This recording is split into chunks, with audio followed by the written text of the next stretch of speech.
But then tomorrow you start putting up pillars because you now want to build a house.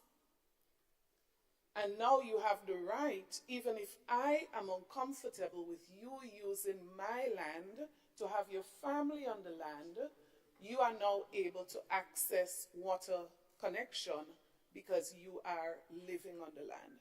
So I am just saying, and hear me, I am saying, I am supportive of this, but let us look at all the other possibilities. So we may want to, in all of this, put some particular possible potential issues.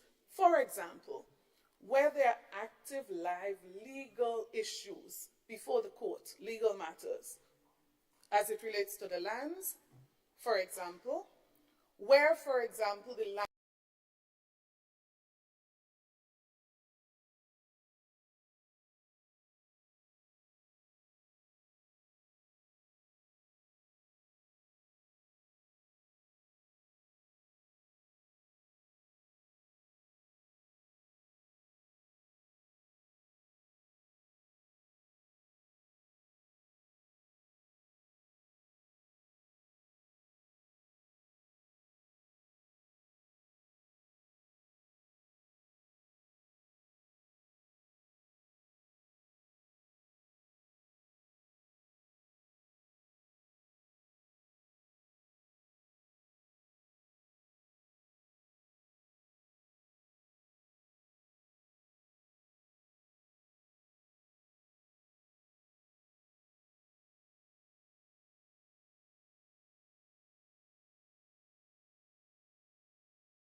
Let's pray.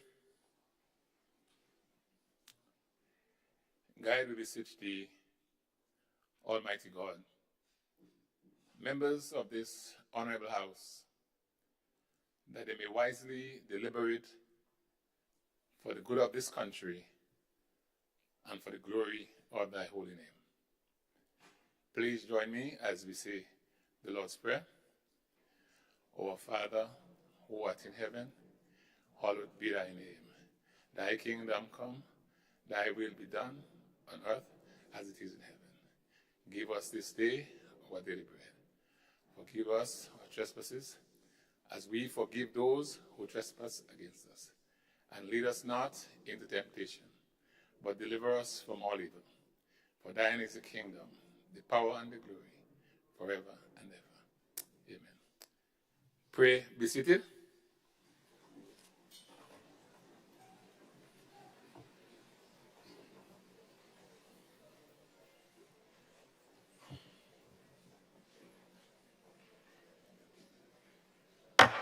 This Parliament is now in session.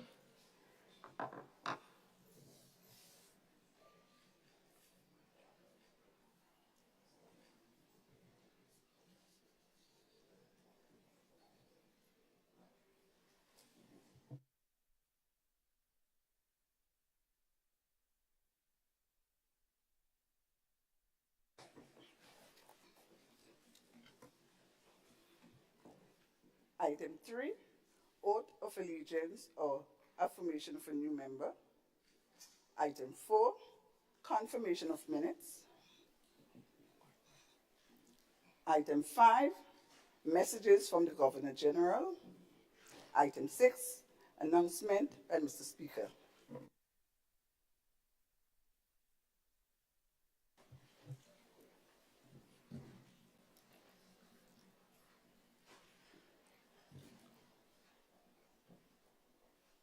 Honorable members, I do have correspondence in my possession that show that the Honorable Kieran James is out on state business and will not be here in this particular sitting.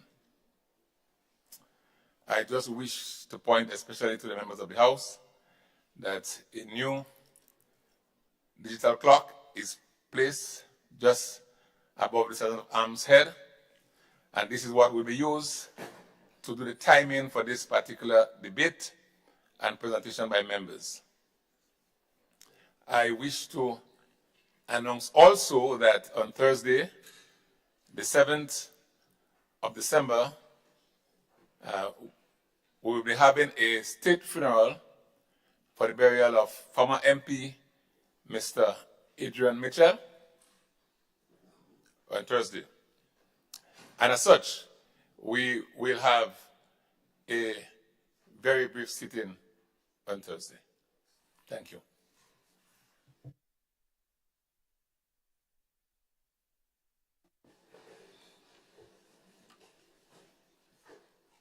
Item 7, presentation of petitions. Item 8, presentation of papers and reports from select committees.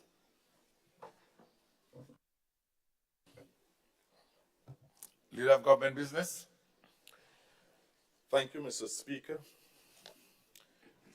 Mr. Speaker, I wish to lay on the table the following papers and reports from various committees. 1, estimates of revenue and expenditure for the year 2024. 2, medium-term economic and fiscal strategy report 2024 to 2026. 3, 2022 annual debt report. 4, Ombudsman budget and plan 2024. 5, Integrity Commission budget 2024. 6, medium-term debt management strategy report 2024 to 2026. And finally, minutes of the proceedings of a meeting of the Standing Committee on Finance held at Parliament Chamber, Mount Weldale, St. George's, on Monday, the 13th of November, 2023, at 10 a.m.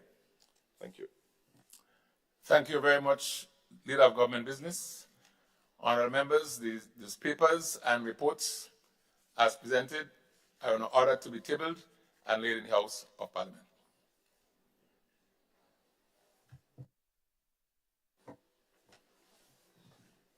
Item 9, unopposed private business. Item 10, questions. Item 11, urgent questions on the provisions of Standing Order number 20, subsection 1, notice of questions. Item 12, statement by ministers. Item 13, personal explanations. Item 14, motions. Honourable Minister of Finance. Mr. Speaker, I beg to move the following motion standing in my name. Whereas it is necessary to provide for the services of the State of Grenada for the year 2024 by means of an Appropriation Act, be it resolved that the estimate of revenue and expenditure for the fiscal year 1st January 2024 to 31st December 2024 be approved. Honourable members, the question is that whereas it is necessary to provide for the services of the State of Grenada for the year 2024 by means of an Appropriation Act, be it resolved that the estimate of revenue and expenditure for the fiscal year 1st January 2024 to 31st December 2024 be approved.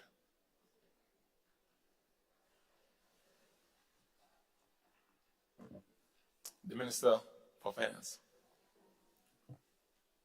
Mr. Speaker, as this is a money motion, I wish to signal this Honourable House that I have the consent of the Governor General to proceed. Mr. Speaker, in compliance with the Public Finance Management Act and regulations, the Fiscal Resilience Act and the Public Debt Management Act, I wish to advise the following reports are laid before this Honourable House. 1, the Medium-Term Economic and Fiscal Strategy Report 2024 to 2026, in accordance with Section 12A of the Public Finance Management Act number 17 of 2015, as amended. 2, the Medium-Term Debt Management Strategy 2024 to 2026, in accordance with Section 5.1 to 5.3 of the Public Debt Management Act number 28 of 2015, as amended. The following additional report is also later. 1, the 2022 Annual Debt Report. Mr. Speaker, it is my distinct honor to present the budget address for the fiscal year 2024 to this Honourable House. Having assumed the critical role of Minister of Finance on April 28, 2023, this marks my inaugural budget address and the second for this new administration. This moment holds profound significance for me, as the Ministry of Finance is where my professional journey began many years ago. I wish to begin my presentation by thanking the Almighty God for His grace and mercies over this beautiful nation and for guiding me throughout my presentation today. I express immense appreciation to Prime Minister the Honourable Dickon Mitchell for the confidence reposed in me to lead the Ministry of Finance during a period of unprecedented opportunities and global challenges. Permit me also to thank my Cabinet colleagues and the staff of the Ministry of Finance, Infrastructure and Physical Development, Public Utilities, Civil Aviation and Transportation, alongside whom I had the distinct pleasure of working. I express profound appreciation and gratitude to my constituents in Patrick East for giving me the opportunity to represent and serve them in this Honourable House. It has been a learning, challenging and yet rewarding experience, and I look forward to continue to represent and serve them in the remaining years of the life of this Parliament. I speak specifically to the developments within the St. Patrick East constituency during the debate on the estimates of revenue and expenditure. Mr. Speaker, the strategic direction outlined by Her Excellency Dame Cecilia Grenade, Governor General, in her throne speech on September 26, 2023, under the theme Forward into 50, reflecting on our past, solidifying our future, set the stage for the 2024 budget. Government's achievements. I will spend some time reflecting on the achievements of this administration since assuming office in June 2022. This is of critical importance in measuring the success of our very first budget delivered to this Honorable House, a theme which was building a solid foundation for people-centered transformation. Mr. Speaker, despite the naysayers, we have continued to steadfastly deliver on our bold promises to transform our beautiful nation. They said we could not implement twice monthly payments on salaries and pension. That we did.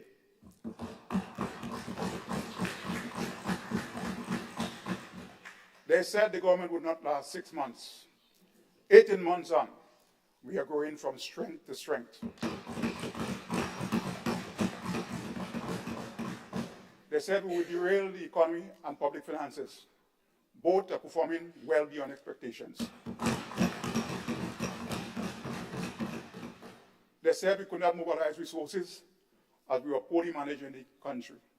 In the last 18 months, we have unlocked $612 million in concessional loans and grants for key strategic investment in healthcare, water and sanitation, education, and climate resilience. They said the economy would crash if we paid our deserving retirees their pension and gratuity. This we did and will continue to do so. We know that theirs was a blatant attempt to deny our retirees their pension and gratuity.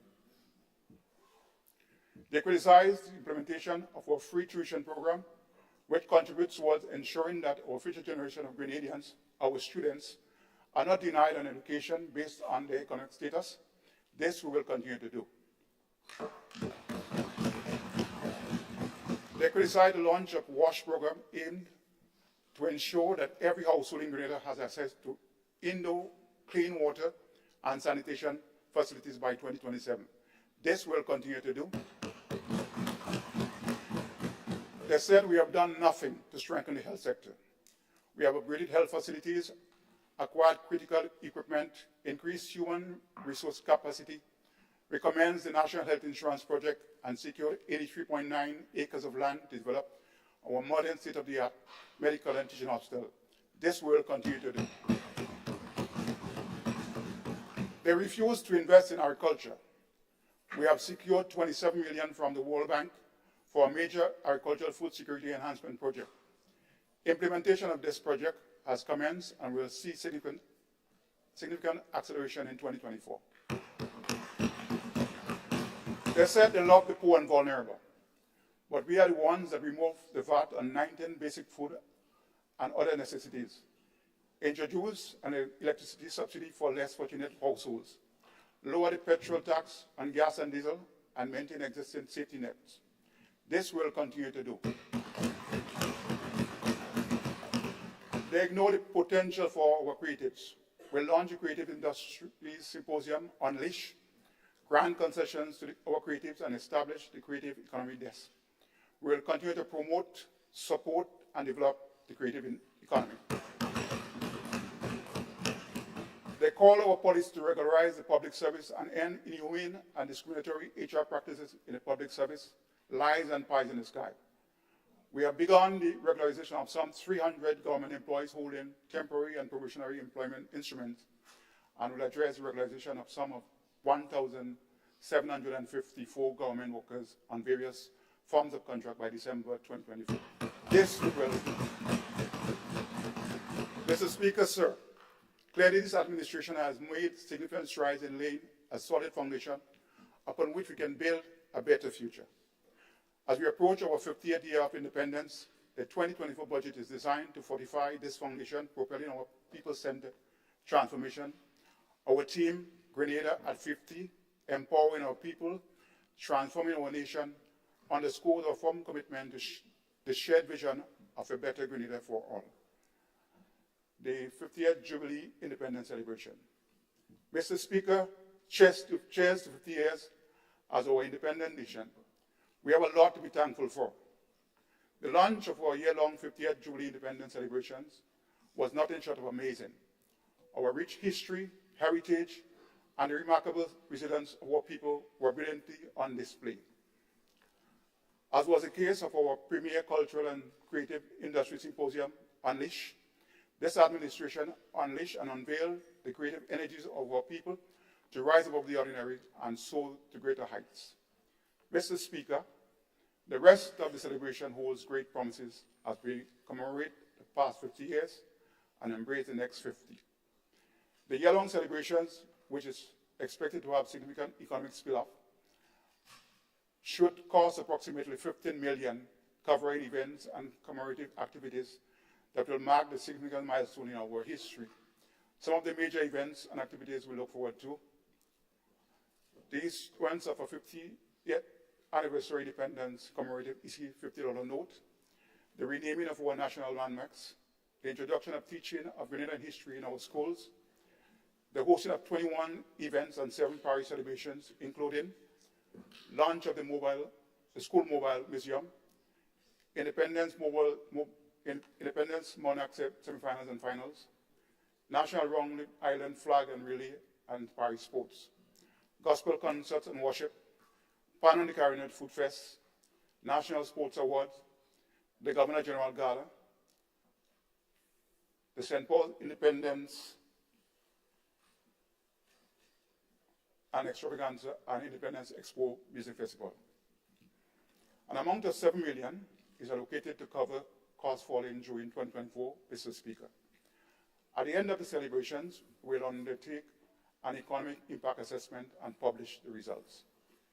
Mr. Speaker, we are indeed grateful to the National Organizing Committee for their talent and expertise in driving this important 50th anniversary celebration. Development of Grenada's hydrocarbon potential. Mr. Speaker, we have an obligation to this nation to explore our hydrocarbon potential, even while we diligently pursue renewable energy opportunities. To do otherwise would be a dereliction of our duty as leaders. To advance this agenda, we have already established a technical working group with a clear mandate to, among other key objectives, prepare a roadmap within the next 12 months for the exploration and exploitation of any potential oil and gas resources in our territory. Strengthen parliamentary representation. Mr. Speaker, we campaign on the issue of ensuring that parliamentary representatives are given adequate tools and resources to serve their constituents. Mr. Speaker, I am sure the nation would be shocked to be told that parliamentarians who are not cabinet ministers or who are opposition members of parliament only receives a basic parliamentary allowance of $1,474 per month, while a senator receives a basic parliamentary allowance of $852 per month. Mr. Speaker, a member of parliament who is a minister of government or member of the cabinet receives no allowance, no salary, absolutely no resources other than an office space as a member of parliament. Yet, Mr. Speaker, members of parliament are expected to meet and service the basic needs of their constituents without any resources to do so. This is clearly untenable. Mr. Speaker, the experience of other countries, even in our region, is vastly different, ranging from Dominican to Trinidad and Tobago to the Bahamas. Successive governments have shied away from addressing this issue. As members of this House, we should not continue to kick the can down the road for the next generation of parliamentarians. A review of the lack of resources provided to our parliamentarians, which hinders their ability to effectively carry out their duties to their constituency, is a matter that should not clearly get full support from all members of this honorable House. In this context, Mr. Speaker, this government is prepared to bring this matter before the Parliament for deliberation and decision of the House Committee to be guided by the Commonwealth Parliamentarians Pay and Remuneration Survey Outcome Report 2020 to 2021, which provides a comprehensive survey of parliamentary salaries and allowance across the Commonwealth nations. For the payment of a parliamentary allowance for all members of Parliament and the introduction of a constituency provision for each elected members of Parliament. The members of this House, Mr. Speaker, if you are elected by your constituents to serve as the Member of Parliament, you must be given some resources to serve your constituents. It should not be no other way.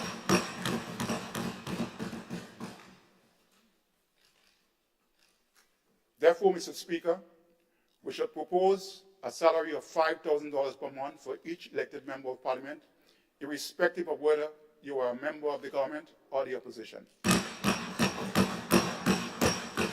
Mr. Speaker, we shall propose a constituency provision of $120,000 per year for each elected Member of Parliament, irrespective of whether you are a member of government or the opposition. We shall propose a salary of $3,500 to members of the Senate, irrespective of whether you are a government or opposition or independent appointed senator.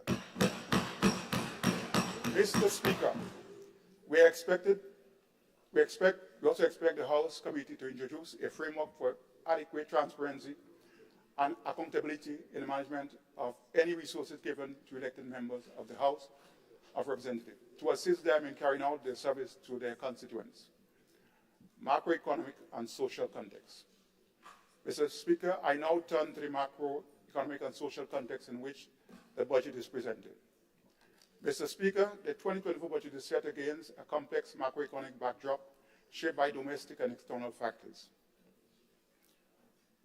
The global economy continues to recover, albeit weaker than originally expected. However, major uncertainties persist, driven by ongoing geopolitical tensions and the lingering of the COVID-19 pandemic.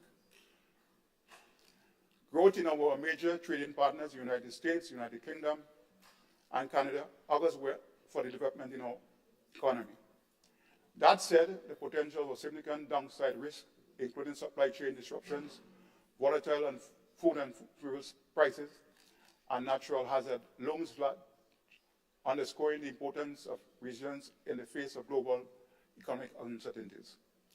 The contrasting landscape of opportunities and risks necessitate a careful recalibration of our macroeconomic and fiscal policies to mitigate this risk, protect our vulnerable citizens, and ensure the advancement of our transformative agenda. Mr. Speaker, on the domestic front, due to our strong economic management, Grenada has demonstrated impressive resilience in 2023. The economy is estimated to expand by 5.5% this year, 1.9 percentage points more than the 3.6% projected at roughly the same period last year, fueled mainly by the public and private sector construction and continued support and recovery in tourism.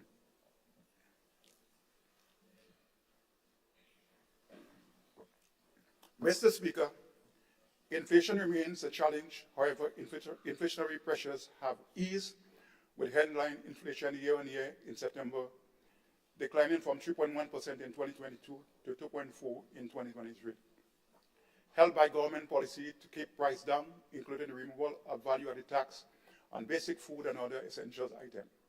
Moreover, food inflation for the same period, albeit still elevated, fell from 7.3% to 6.8%. Mr. Speaker, data from the Central Statistics Office indicates that the unemployment situation has seen a massive improvement since the declaration of the COVID-19 pandemic in early 2020. The unemployment rate has fallen from a high of 28.4% in the second quarter of 2020 to an estimated just under 12% by the second quarter of this year.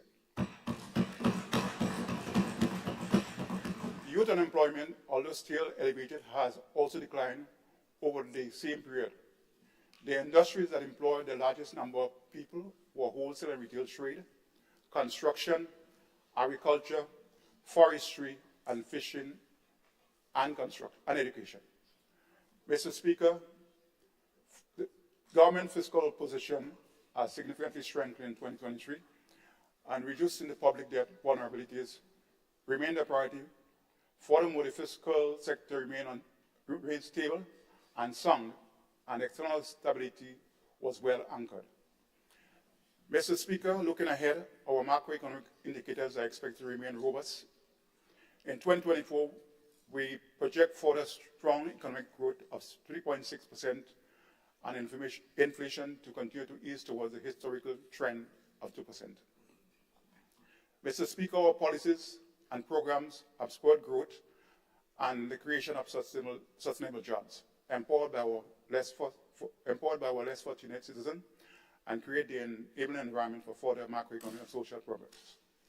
These achievements, Mr. Speaker, as recognized by reputable regional and international financial institutions, are testimonies of the correctness of our macroeconomic policies. Further details on the macroeconomic and social content for the 2024 budget is included in the Medium-Term Economic and Fiscal Strategy Report 2024 to 2026, which is laid together with the Appropriation 2024 bill. I now wish to provide an update on some of the key initiatives announced in the 2023 budget. Update of some of the key initiatives: the new minimum wage. Mr. Speaker, on account of neglect and disregard for the less fortunate working class in our society by the prior administration, the minimum wage was not adjusted in over a decade. Many of our hard-working citizens were earning as little as $500 a month.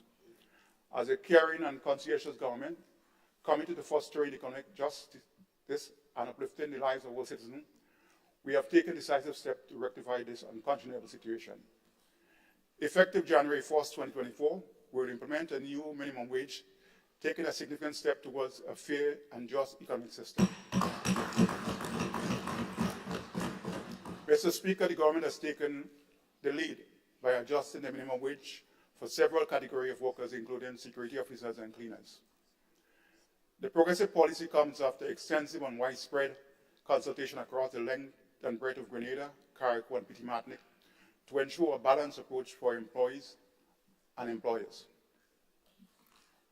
Furthermore, Mr. Speaker, for the very first time, a basic minimum wage of $60 per day across all sectors will be introduced. Additionally, we will implement the equalization of the minimum wage across gender, a historical move towards ensuring that our women receive equitable compensation for their work as compared with men and vice versa.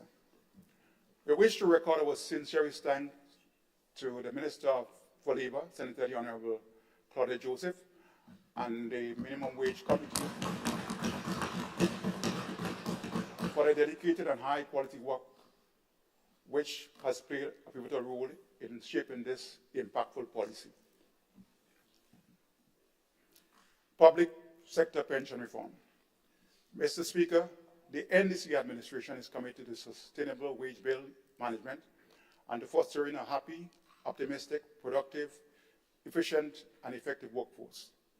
Key to achieving this is the issue of pension reform.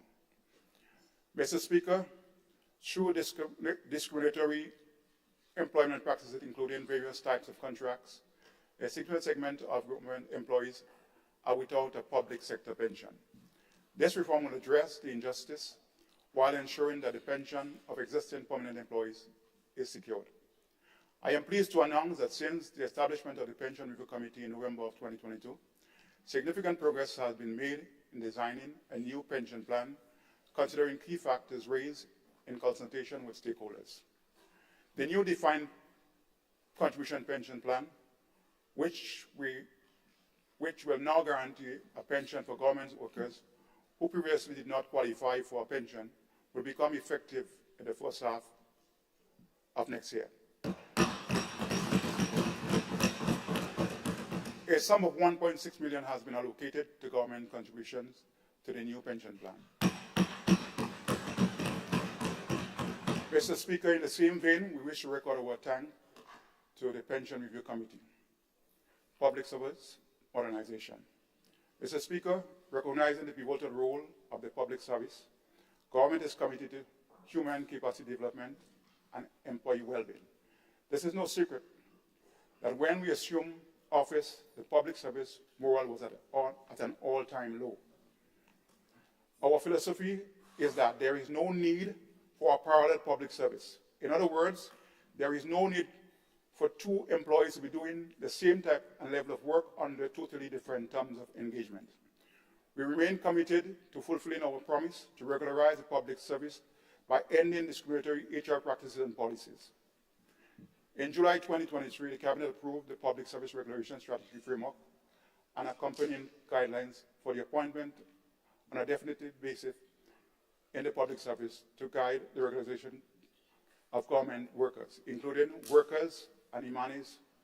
Under this framework, the following is expected.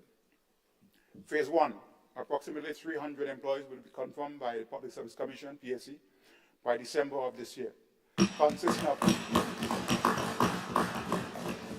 of officers who are temporary, on probation, on assignment.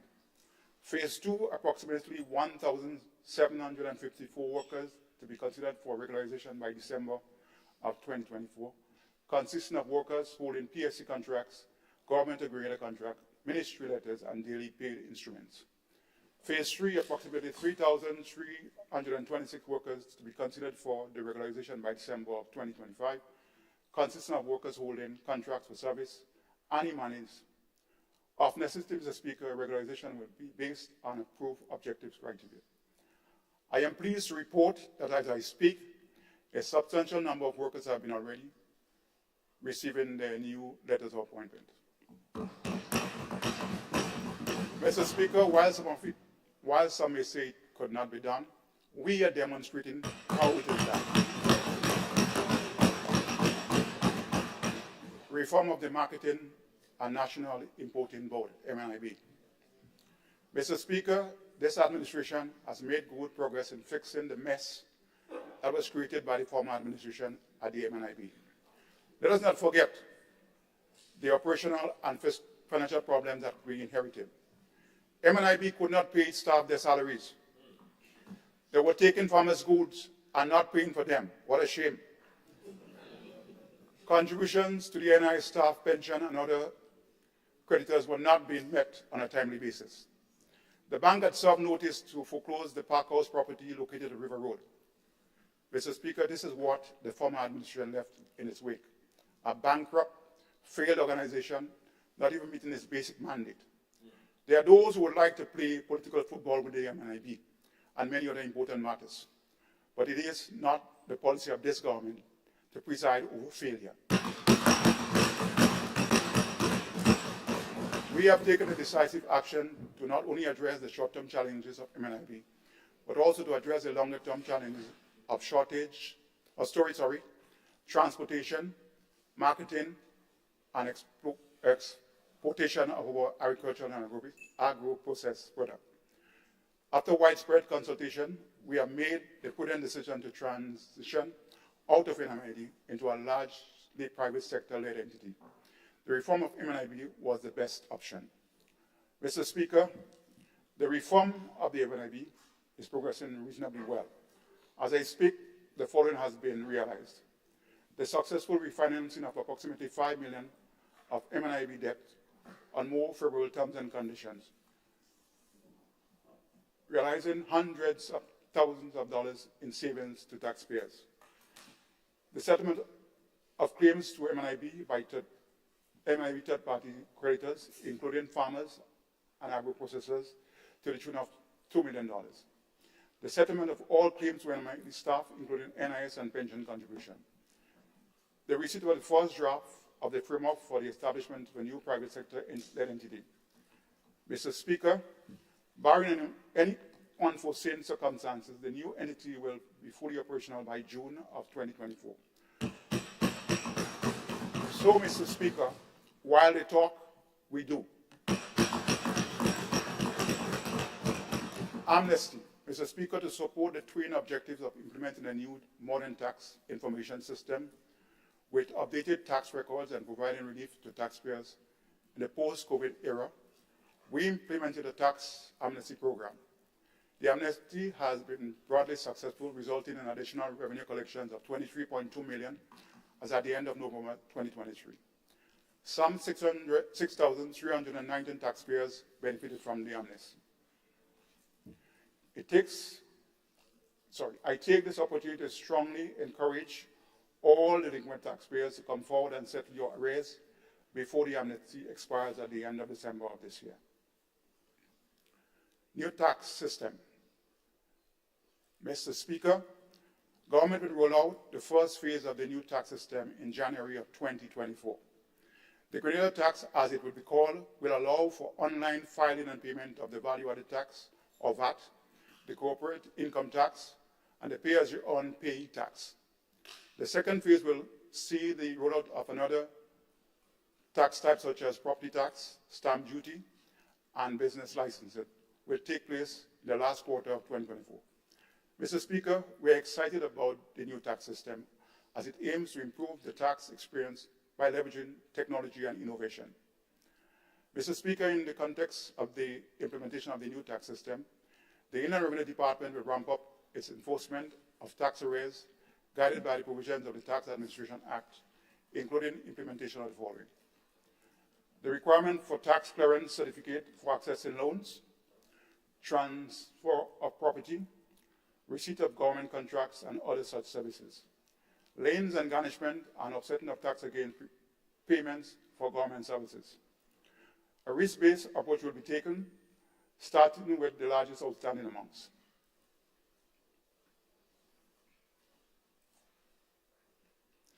Strengthen fiscal resilience. Mr. Speaker, our fiscal strategy seeks to ensure the necessary fiscal space for implementing our transformative agenda, while simultaneously ensuring fiscal and debt sustainability.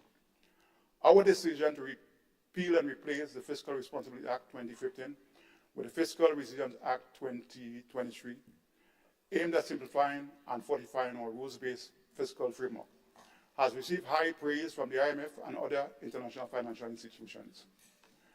The deposit of 10% of the National Transformation Fund receipt into a contingency or rainy day fund under the National Transformation Regulation has been highly commended. As of the 30th of November 2023, an amount of 19 million has been lodged with the Eastern Caribbean Central Bank, ECB, in that fund. Mr. Speaker, it is intrusive to note that the former administration willfully and openly ignored the law by not putting a dime into the contingency fund, while giving the false impression that 40% of all NTF receipts were being set aside, and yet they criticized our effort to operationalize this fund. How misleading and deceitful is this? This administration will continue to take bold steps to strengthen our fiscal resilience. Review of the incentive regime.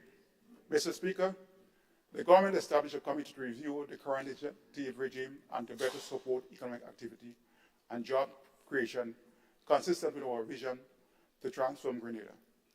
The committee is currently conducting broad-based consultation to help inform the recommendations to this cabinet. The review is expected to be completed during the first quarter of 2024. Year 2, building upon the solid foundation laid.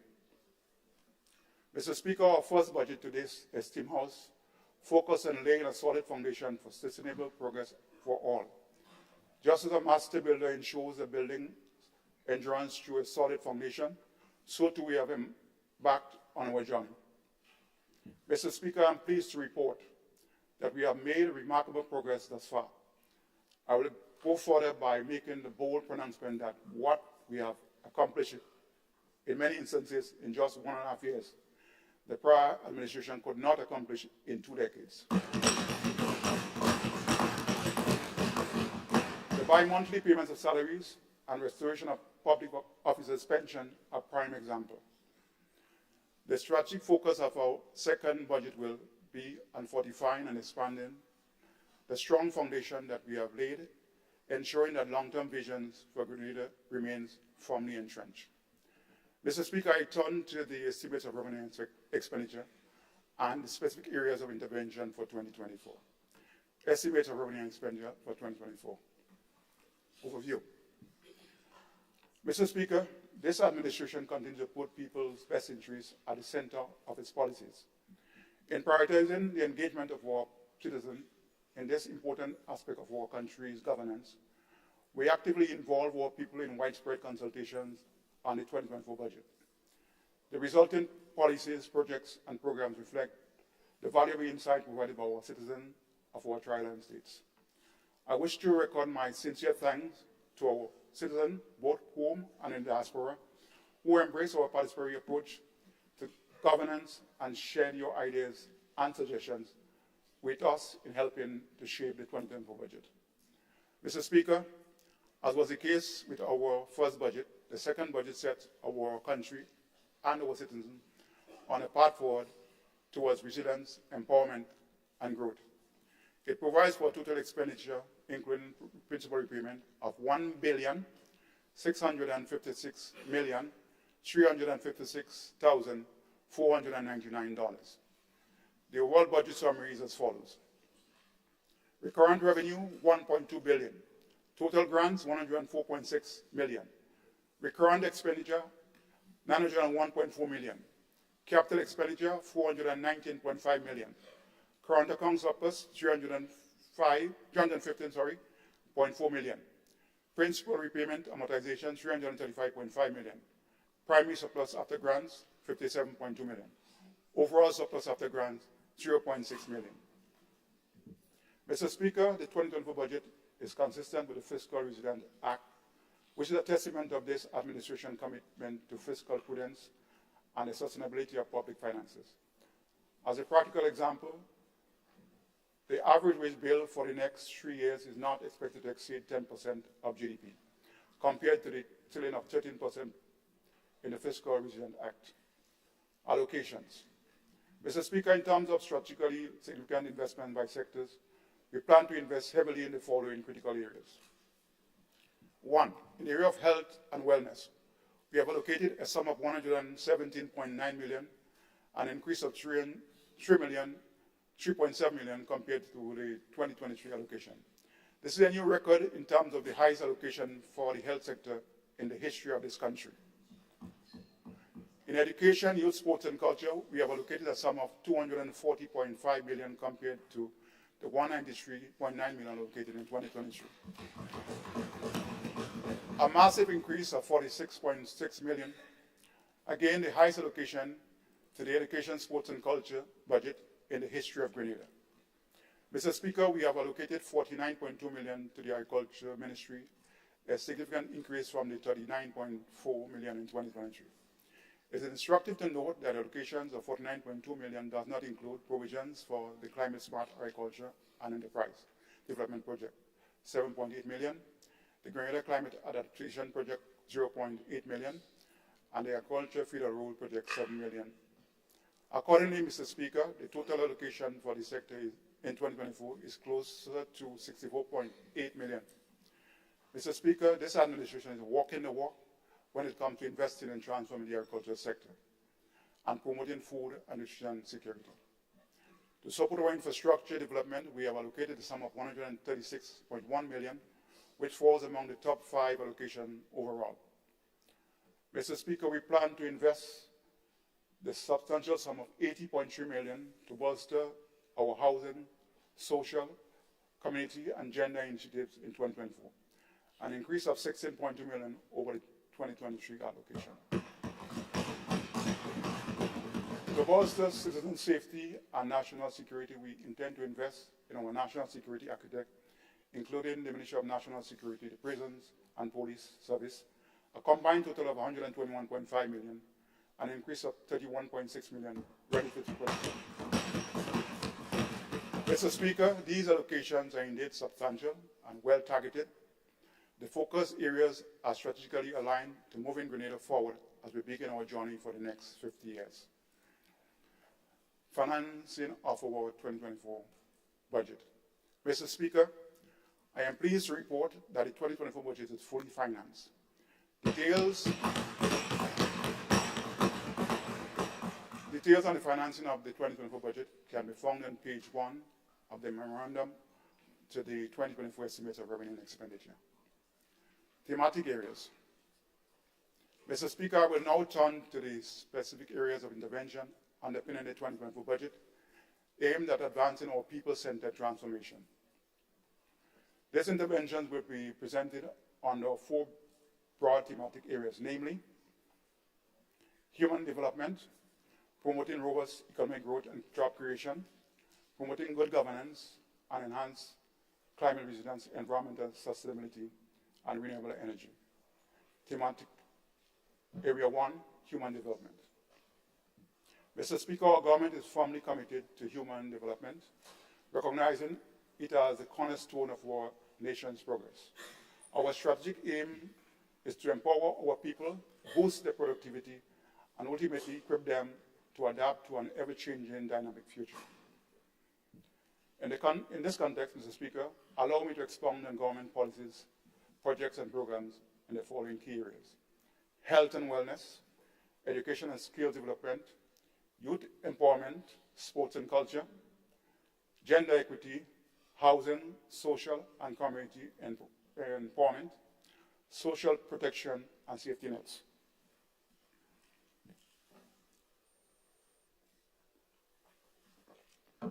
Advancing our health and wellness agenda. Mr. Speaker, the transformation of our health system will be a legacy of this administration. These are not idle words, even while we recognize the enormity of the challenge that is before us. It is no secret that we inherited a badly broken health system. We remain fully committed to our philosophy of transforming Grenada into the healthcare capital of the Eastern Caribbean, recognizing that it's a key pillar of a modern advanced society.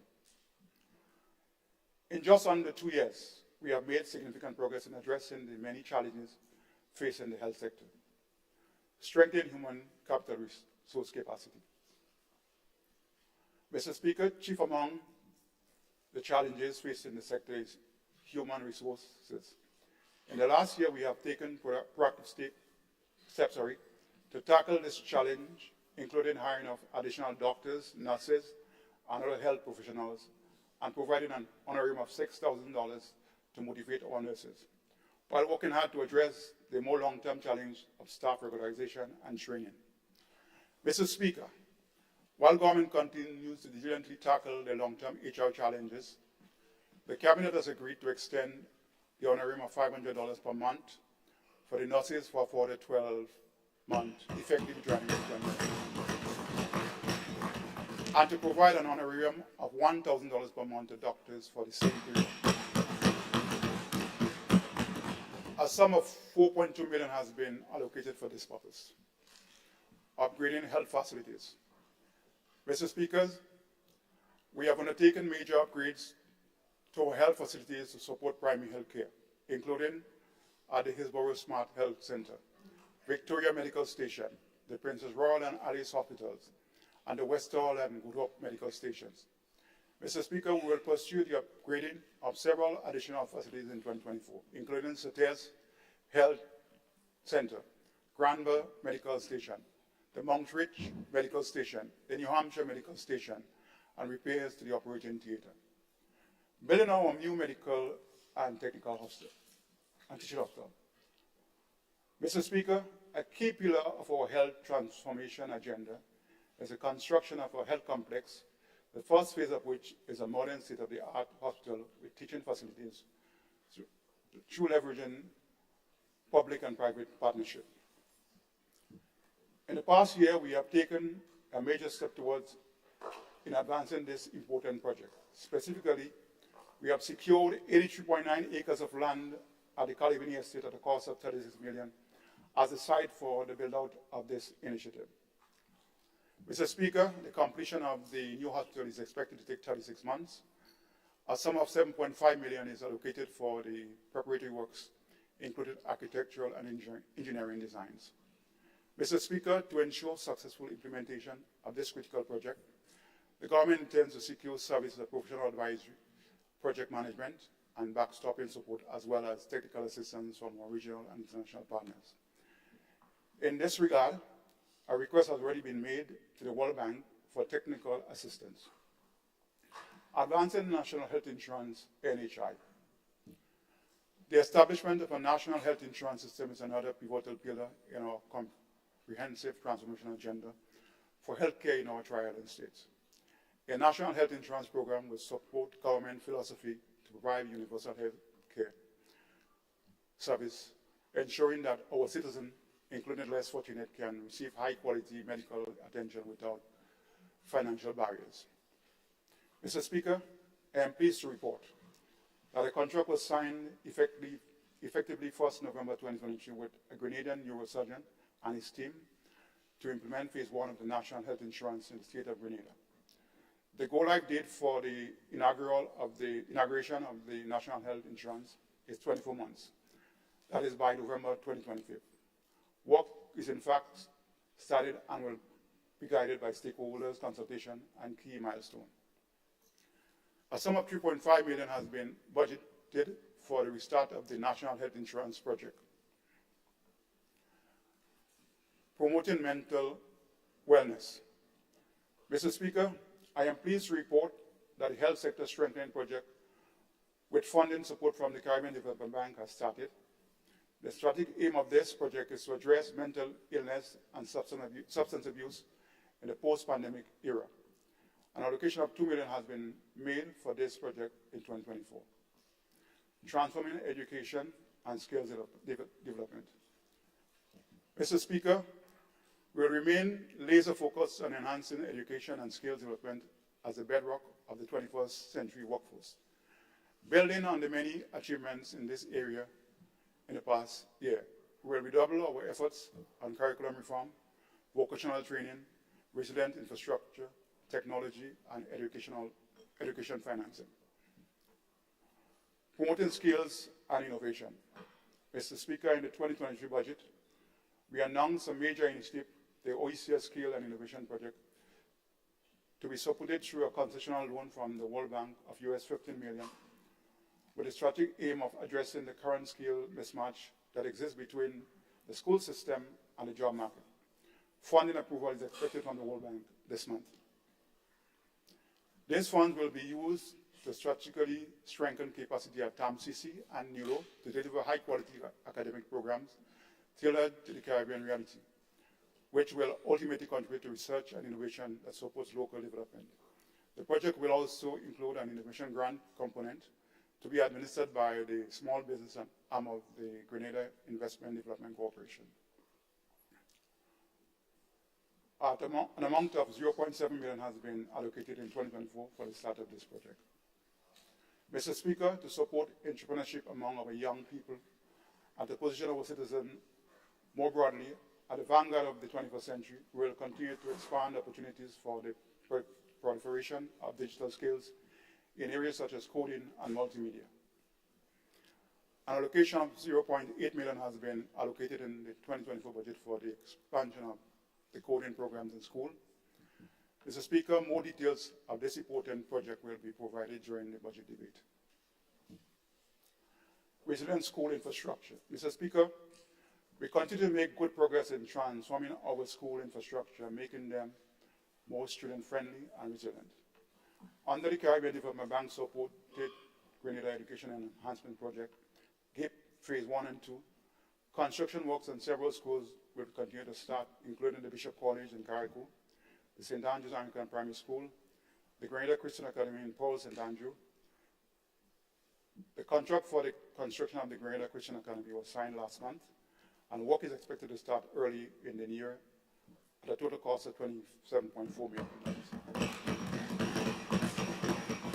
Furthermore, I'm pleased to report that we are on the verge of securing $22 million from the CDB, which will see the start of construction on the St. David's Roman Catholic School, the rehabilitation of St. Joseph Convent, Grenville, and the J.W. Fletcher Catholic Secondary School, including the procurements of school furniture. Civil works are expected as early as the first quarter of 2024. Added to that, the last week we received the good news from the Global Partnership for Education, GPE, has approved Grenada expression of interest for a grant in the amount of US $5 million as an additional co-financing for these school projects. Moreover, Mr. Speaker, with funding from the National Transformation Fund, work on the St. Giles and the Florida Government School will commence next year. A sum of $6.5 million is provided for the School Infrastructure Enhancement Project. Access to education. Mr. Speaker, access to education has lifted many of us out of the clutches of poverty. We introduced our free tuition policy to NULO and TAMCC, and we will broaden the scope of our free tuition program in 2024. An allocation of $3 million has been made for the expansion of this program. Free school meals.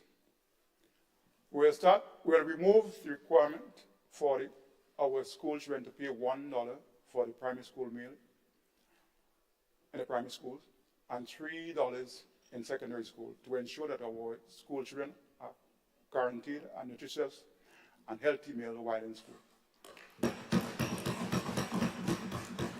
Mr. Speaker, this initiative will save parents an estimated $2.7 million on top of the $3 million saved on tuition fees. Other key policies. We will amend the Education Act to increase the school leaving age to 18 years to take effect in the new school year in September 2024. B, implement the TPEC policy and strategy, and C, launch the CSEC reimbursement program, and amend the early childhood and special education needs policy, among others. Prioritizing our youth. Reimagining the Imani's program.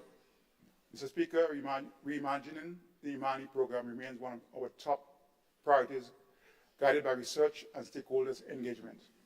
A major component of our refocus of the program is to provide more industry-ready training opportunities in areas such as communication, technology, ICT, the creative and entertainment industry, and tourism and hospitality.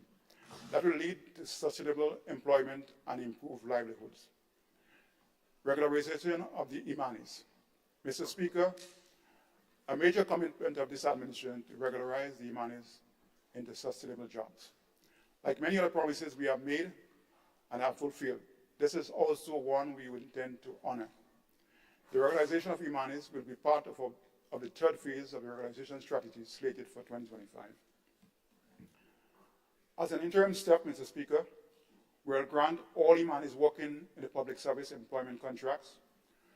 We'll change a minimum stipend of $700 per month and pay them a minimum salary of $1,200 per month.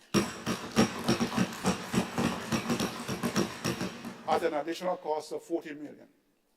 Furthermore, government will meet the employer contribution to the National Insurance Scheme for all government employees, including all Imanis who will be granted employment contracts. Mr. Speaker, to all the Imanis, contrary to their lies, this government is not sending you home or getting rid of you, but instead, provide you with $14 million and your NIS contribution moving closer to security of tenure. Mr. Speaker, we are not giving the Imani one for the road, but we are giving them their future. Mr. Speaker, government will strongly encourage and support the private sector member and businesses that have benefited from the Imanis program to make all Imanis working with them full-time employees and to adopt a similar approach as the government. Improving sports infrastructure. Mr. Speaker, as part and parcel of our national sports policy, this administration taking decisive steps to provide quality sporting infrastructure for our sportsmen and women. In this context, Mr. Speaker, we'll undertake the relaying of the track at the Kimani James Athletic Stadium and for the refurbishment of the National Cricket Stadium as two major initiatives. With respect to the latter, the lighting of the National Stadium to facilitate night cricket will be undertaken. Promoting gender equality. Mr. Speaker, our vision for Grenada is a united and inclusive one. We'll continue to prioritize gender equality, recognizing as a fundamental cornerstone of a just and progressive society. In this regard, Mr. Speaker, we will continue to roll out our gender-responsive budgeting by incorporating gender consideration in all policies and programs. The 2024 gender budget statement will be laid in the Parliament in January of 2024. Grenada Spotlight Initiative. Mr. Speaker, grant support provided by United Nations Agency for the Spotlight Initiative, which targeted ending family violence and all forms of violence against women, has dried up. Government wishes to record its thanks to the UNDP for the most gracious assistance to cover the past years. Given the importance of tackling this issue, government has made provision for the continuation of this initiative from local resources. Emphasizing housing, social and community development. Mr. Speaker, housing, social and community development issues are major concerns of this administration. Allow me to elaborate a few of these issues. In the area of housing, Project 500, Mr. Speaker, this flagship housing program will support the construction of 500 Grenada-style houses through leveraging private partnership. The Cabinet has given Housing Authority of Grenada the mandate to drive this program. An allocation of $9 million is provided for the acceleration of this program in 2024. The Grenada Home Improvement and Resilience Project. Mr. Speaker, the demand for basic housing in Grenada far outstripped the availability. The sum of $14 million is allocated for the continuation of the provisions of material assistance and to support the WASH program. Mr. Speaker, the Water Access and Sanitation in Homes, or WASH program, was launched in St. David's in October of this year. This program is a signature partnership between government, NGOs, private businesses, donor communities, and community groups, and volunteers, with a strategic aim of providing households facing financial challenge in Grenada with access to clean running water and adequate sanitation facilities by 2027. The China Aid Affordable Housing Unit. Mr. Speaker, we reiterate our thanks to the government and people of the People's Republic of China for the gracious donation of the Affordable Housing Unit. We have almost completed the retrofitting of the 647 units that are available for distribution at a cost of $3.2 million. We have started distribution of these housing units this month. Community development. Mr. Speaker, we have taken the decision to ramp up community development activities to build stronger and more inclusive community. Accordingly, we have increased the community self-help initiative from $250,000 to $6 million, which factors in a restructuring of the Special Project Program. Mr. Speaker, you may recall that the Special Projects Program was moved from the Prime Minister's Office to the Ministry with responsible community development in 2023 budget. More details of these various initiatives to be covered by the community development allocation will be provided during the debate. Supporting social resilience. Mr. Speaker, this government underscores its commitment to uplifting and protecting our less fortunate citizens while simultaneously helping to reduce social vulnerabilities and more broadly. Allow me to elaborate on some of the key ways in which the government is supporting social resilience. Reform of support for educational enhancement and development SEED program. Mr. Speaker, it's no secret that we inherited a SEED program that was badly administered and poorly targeted. Our decision to undertake a recertification of the program was well warranted. Mr. Speaker, I'm pleased to report that the Cabinet has approved for SEED beneficiaries who are 65 years and older, and for SEED beneficiaries with physical disabilities or who are differently able, or those with mental illness, a permanent increase of $200 per month to take effect from January 2024. Mr. Speaker, this administration gave real and permanent increases, not temporary ones as election gimmicks close to an election. The allocation for the SEED program for 2024 is $21 million.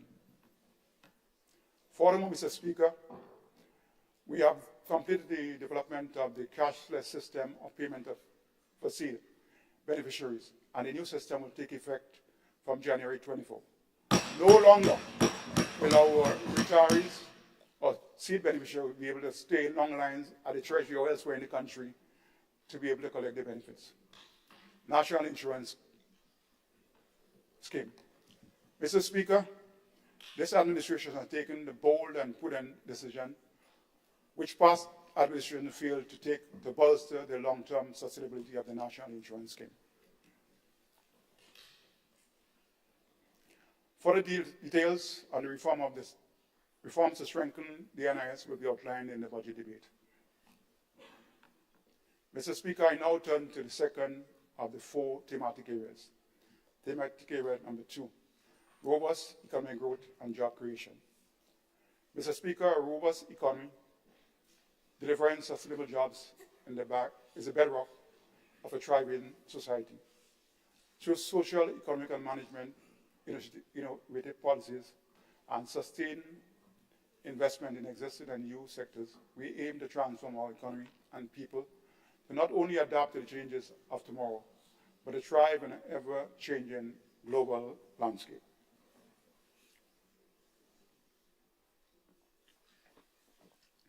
Our strategy places strong emphasis on private sector-led approaches, complemented by proactive government policies. I will expound on this collaborative framework in the following areas: agriculture, food and nutrition security, tourism and hospitality, the creative economy, digital transformation, private sector development, the blue economy, agricultural, food and nutrition security.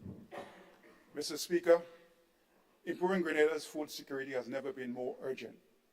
Global disruptions such as the COVID-19 pandemic and the Russian war in Ukraine, paired with climate change, continue to negatively impact the production costs of food and the efficiency of food supply chains the world over. Food Security Enhancement Project. Mr. Speaker, I am pleased to announce that this major initiative is well underway and will see serious acceleration during 2024. This 27 million World Bank supported project will provide direct support to farmers and fisher folks, thereby reducing the reliance on food imports and cutting food costs. Key components include increasing production support for crops, livestock, poultry, and fisheries, providing equipment and training, promoting sustainable agricultural practices, establishing central storage centers, and improving farm road access. An amount of $9 million has been allocated for this project in 2024. Development of the cannabis industry. Mr. Speaker, we remain firmly committed to diversifying our economic base and in finding new modes of economic growth and transformation. In this regard, we are moving ahead with our plans to legalize and decriminalize cannabis to support the exploitation of the plant for medicinal purposes. New legislation to advance this agenda is expected to come on stream during the first quarter of 2024. Other major initiatives. Mr. Speaker, in addition to the Food Security Enhancement Project, there are several other major initiatives supported by the transformation of the agriculture sector. This includes the Youth in Agriculture Project, the Spice Replanting Project, the Support to Agriculture Processing and Support to Poultry Initiative, among others, with a combined allocation of roughly $10 million will be implemented in 2024. Enhancing the tourism and hospitality sector. Mr. Speaker, the tourism and hospitality sector has been one of the major drivers of economic recovery in the last year, propelled largely by our prudent policies, including improvement in ELIF and marketing and promotion. Ease of travel.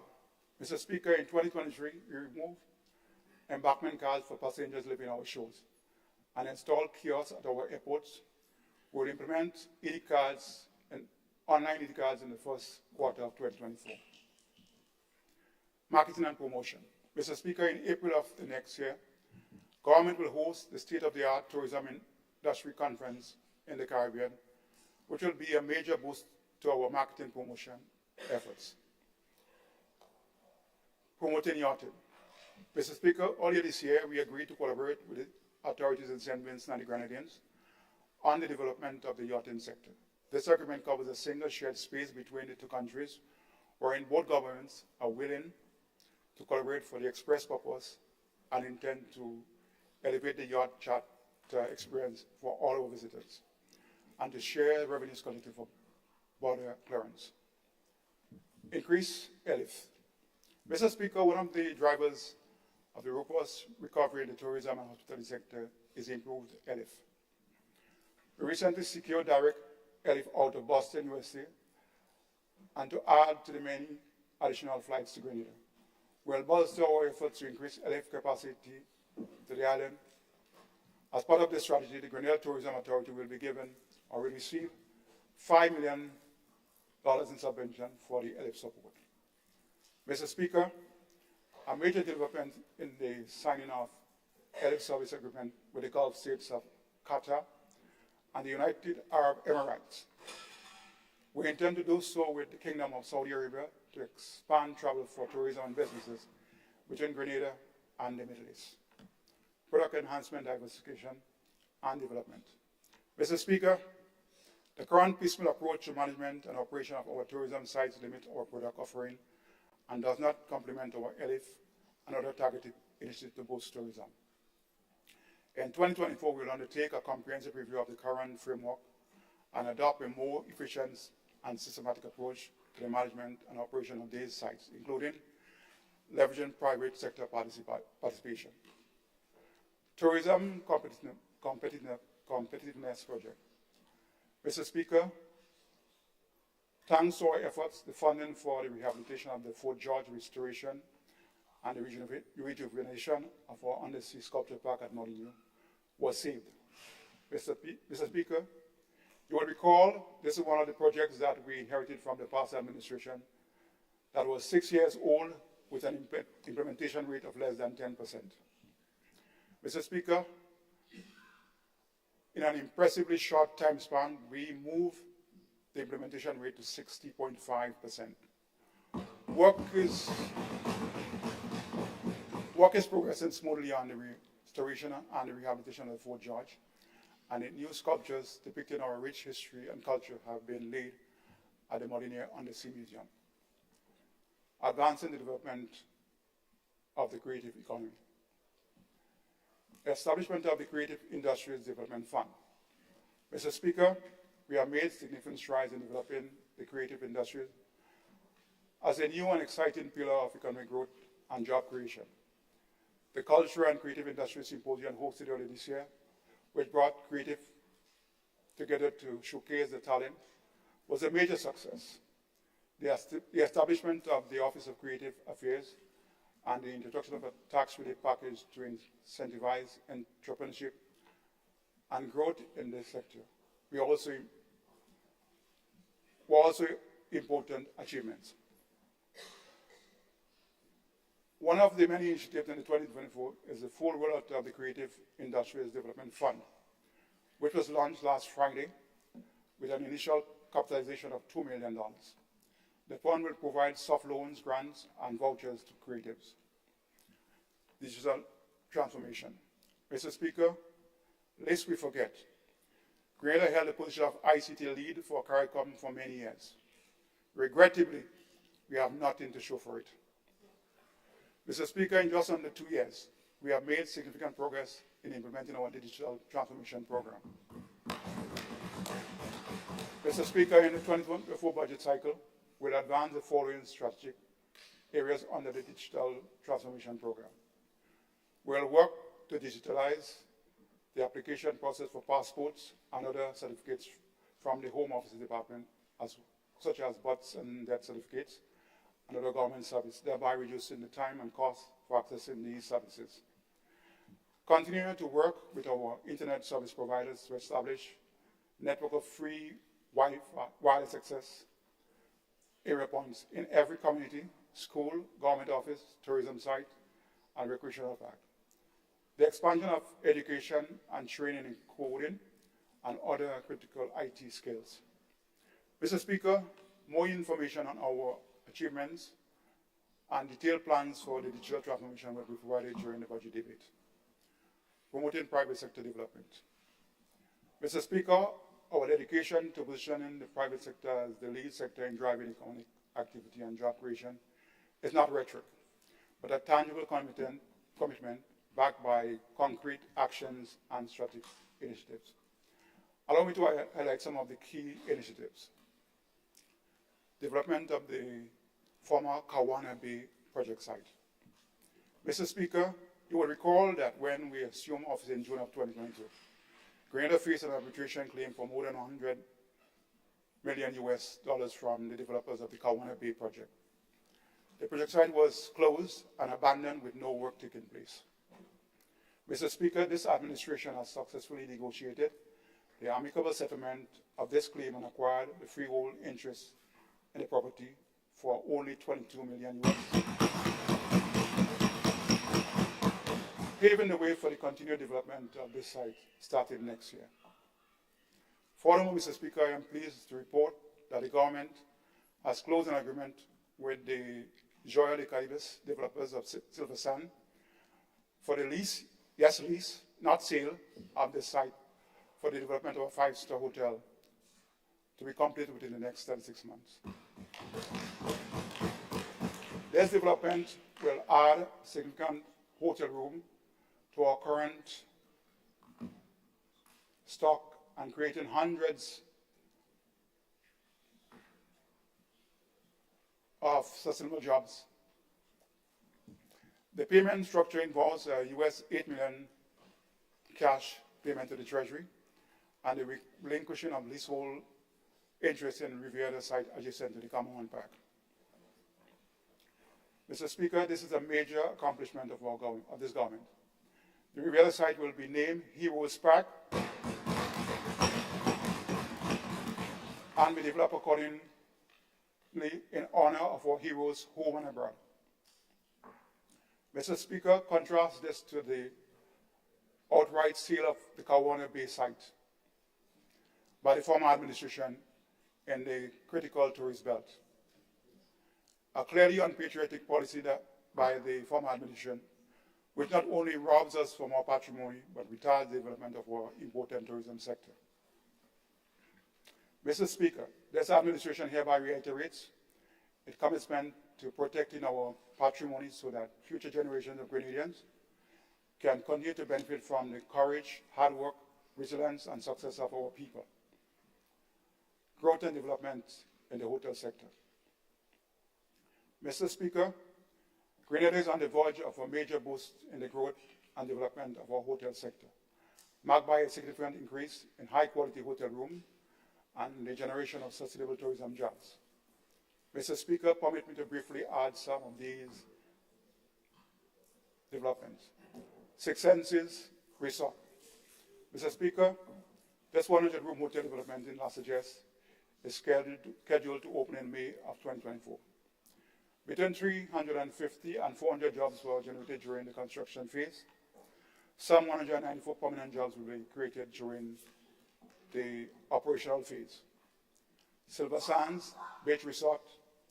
The 30-room resort development in Point Selene will be open next Monday, 11th of December 2023, creating approximately 72 permanent jobs.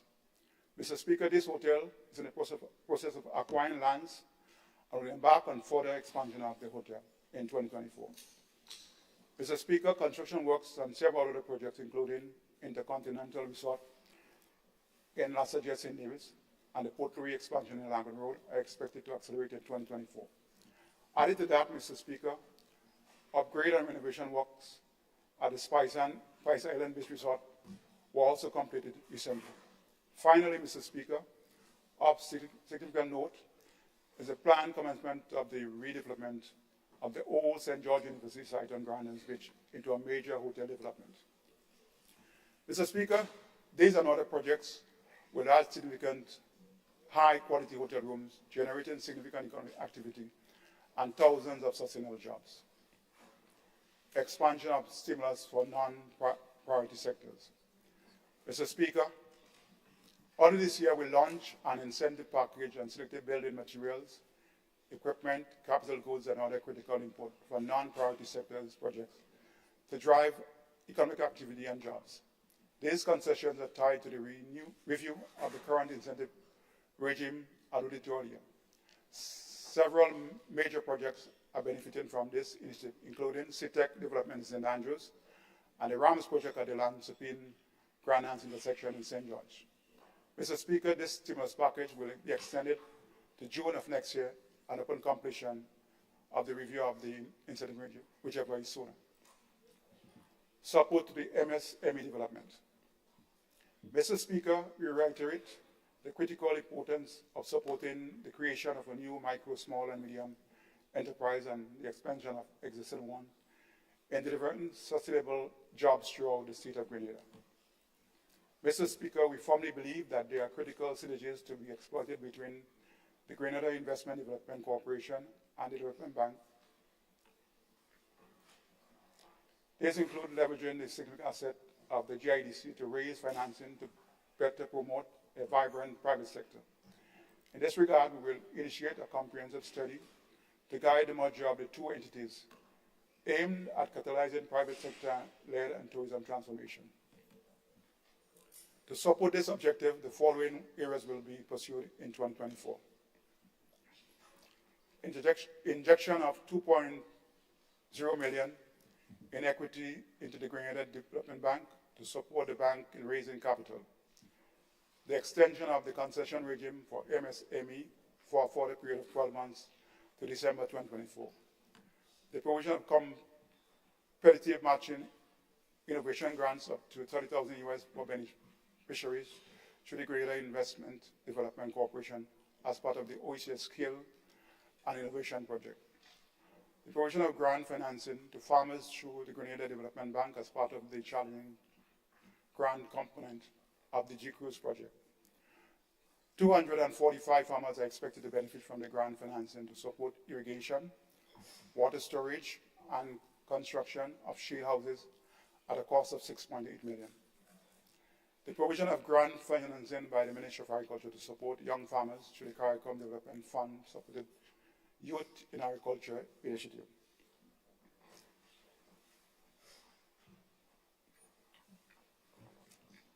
Facilitating exports.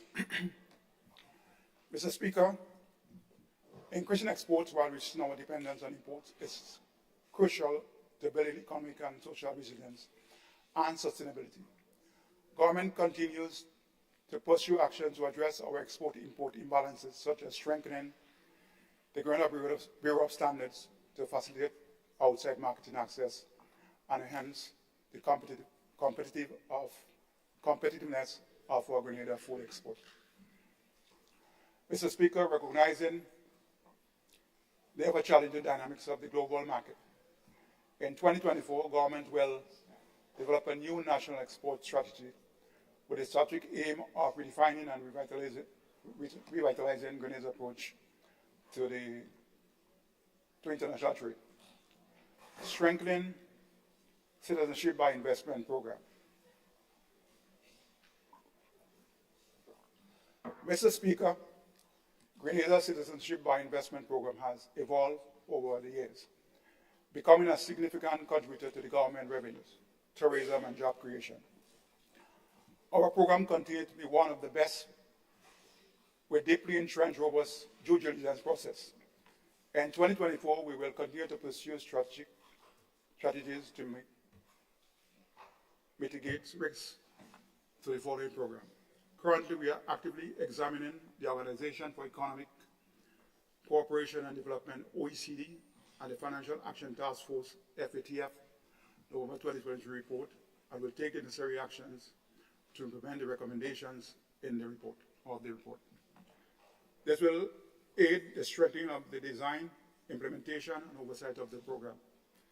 Some of the recommendations have already been implemented in our CBI program. The blue economy. Mr. Speaker, recognizing the tremendous potential to diversify our economy by leveraging our ocean resources, we will pursue, among other key initiatives, the following three key deliverables in 2024. The establishment of a Blue Economy Secretariat to effectively streamline and guide the Blue Economy development activities. 2, the finalization of the National Ocean Policy to provide a strategic roadmap to guide the sustainable use and management of our marine resources. And 3, the establishment of Integrated Coastal Zone Management Unit to ensure compliance with the 2019 Coastal Zone Act. Thematic area number 3, promoting good governance.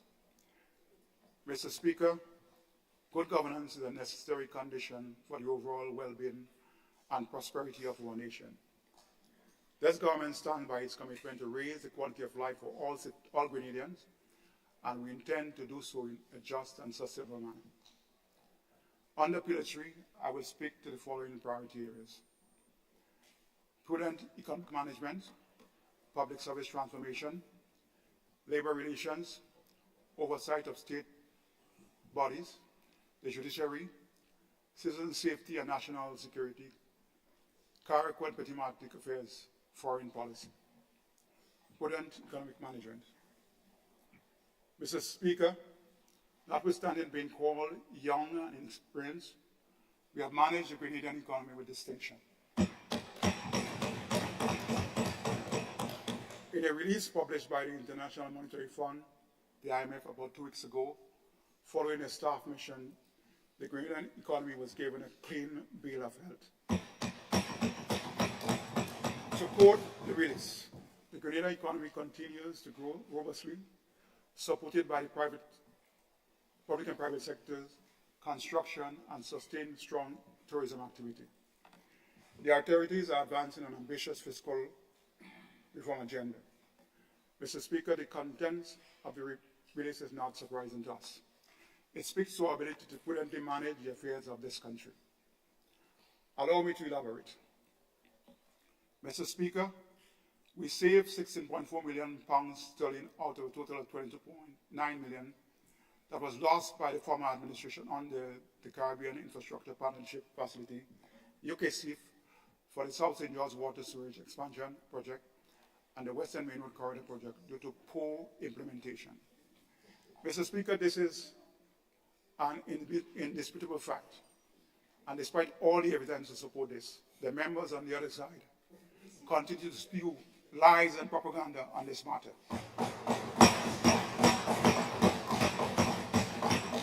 We successfully negotiated $100 million from the Saudi Development Fund for the Climate Smart project at an interest rate of 1.5%, not the 1.75 spoken by the other side, with a grace period of 7 years and a repayment terms of 25 years. Mr. Speaker, this loan is highly concessional, and so far, through our prudent approach, we have secured the most favorable terms and conditions in the region. Furthermore, Mr. Speaker, we were able to successfully negotiate the inclusion of a hurricane and pandemic clause in the agreement. In other words, Grenada has the benefit of suspending payments for a reasonable period to allow the economy to recover in the event of an economic disruption from a natural hazard or pandemic without the loan going into default. Mr. Speaker, since 2015, Grenada is rated as in debt distress by the international financial institutions. Furthermore, Grenada has a credit rating of selective default. This position stems from the debt arrears owing to Libya, Algeria, and Trinidad and Tobago of approximately $40 billion, which the past administration failed to resolve. Mr. Speaker, we have successfully negotiated the resolution of the $5 million of this amount owing to Libya as we work towards improving Grenada credit worthiness. We are working on the restructuring of the Trinidad and Tobago and Algeria arrears so that we can remove the selected default credit rating. This administration successfully negotiated $30 million in budgetary support from the World Bank in July of this year at a zero interest rate, 10 years grace, and 40 years to repay based on the satisfactory completion of a suite of structural reforms. $5 million of this amount has been earmarked to complete the Fort George project. Mr. Speaker, you will never hear the naysayers speak of this. Mr. Speaker, the structural reforms include transitioning NADBA to a statutory body to strengthen its ability to respond to disaster and climate-related emergencies and to build our resilience to climate-related events. The establishment of the Unemployment Insurance Fund at the National Insurance came to allow persons to become unemployed and to claim and be paid unemployment benefits. Mr. Speaker, as mentioned earlier, this administration is making contribution into a rainy day fund at the Eastern Caribbean Central Bank of 10% of the National Transformation Fund receipts.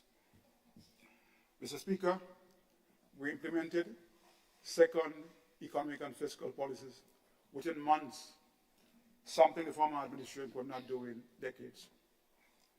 We were told that the bi-monthly payments was a press of the button.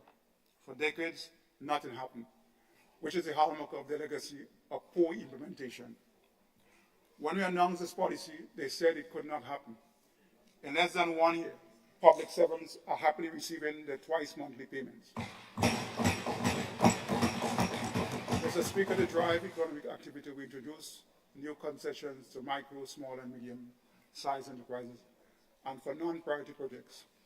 Additionally, we strengthened the fiscal planning authority to reduce the huge backlog of applications we inherited.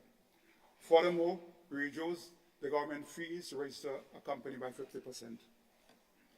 To tackle the impact of food and fuel inflation on the population, especially the less fortunate, we implemented a suite of relief measures, including a 50% cut in VAT on electricity, a $10 electricity subsidy for poor households, removal of VAT on 19 basic food and other essential items, temporary removal of the petrol tax from $5.50 for a period of 3 months, and subsequently implemented a lower rate of $3.50. Mr. Speaker, tell me if this is not the attitude of a caring, proactive, and responsible government. Mr. Speaker, we maintain fiscal discipline by spending within our means. The primary surplus of the grant is estimated at 7.6% of GDP this year, compared to a flow of 3.5%. To further demonstrate our commitment to fiscal prudence, while creating the necessary fiscal space to meet the needs of our nation, we strengthen our fiscal framework through the new Fiscal Resilience Act. We have met our commitments to our workers, the private sector, and our creditors on a timely basis, resulting in no unpaid claims above the standard credit period of 6 years. We have borrowed consistently with our debt management strategy, which focuses primarily on borrowing on concessional terms. Our efforts to improve the administration and collection of taxes have resulted in a record revenue performance in 2023. Mr. Speaker, I can go on and on and on, but in the interest of time, more details will be left for the debate. Modernizing labor relations. Mr. Speaker, recognizing the crucial importance of good governance, relations, and industrial peace, this administration has taken concrete steps to demonstrate our commitment in this regard, including addressing the minimum wage. A new minimum wage order will come into effect in January of 2024. The speedy resolution of the industrial dispute and the amicable negotiation and settlement of salaries and fringe benefits with public workers. In 2024, we will work even more diligent to further strengthen the labor market, including through the enactment of a revised labor code, financing the governance of state bodies. Mr. Speaker, we have made tremendous progress in enhancing the financial and operational performance and governance of our over 30 statutory bodies, state-owned enterprise, and commissions. Details of the performance of statutory bodies and state-owned enterprises can be found in Section 2.3 of the Medium-Term and Fiscal Strategy Report 2024 to 2026. That is laid as part of the appropriation bill. Mr. Speaker, that said, it will be remiss of me not to say a few words on the major shift in the governance framework of these bodies. As of today's date, 100 directors have completed the Directors' Education and Accreditation Program of the Corporate Governance Institute of Canada, facilitated by the Eastern Caribbean Securities Exchange, ECSC. Mr. Speaker, under the former administration, not only were directors selected, but largely on who they vote for. They were never equipped to take on these important roles. Our approach is a significant pivot from those previous policies that led to the likes of the MNIB and other failed statutory bodies. Moreover, our policy regarding the governance of state bodies is guided by competence, youth participation, and gender equality. Prioritizing the judiciary. Mr. Speaker, our focus for 2024 is the advancement of our Halls of Justice project. The scope of this project has been expanded to include the building of a Hall of Justice in Carriacou. Preparatory works are ongoing, and we look forward to advancing the work in the coming year. An allocation of $2 million is budgeted for the continuation of this project in 2024. Citizen safety and national security. Mr. Speaker, we will continue to work diligently to maintain Grenada's reputation as one of the safest places in the region and the world to work and live. The focus for 2024 will be on the following: strengthen the human resource capabilities of the police, prisons, and other national security institutions through the hiring and training of new recruits for the RGPF to achieve the full strength of 1,200 personnel, and the hiring of a human resource specialist and a planner for the RGPF to improve the use of human resources. The introduction of the CCTV cameras across the public space and other vulnerable spots across Grenada, Carriacou, and Petit Martinique, along with legislation to allow the use of footage as evidence in court proceedings. Amendments to the Firearms Act in the first quarter of 2024 to provide much stiffer penalties for persons convicted of possession, trading, and use of illegal arms. Strengthening of community policing.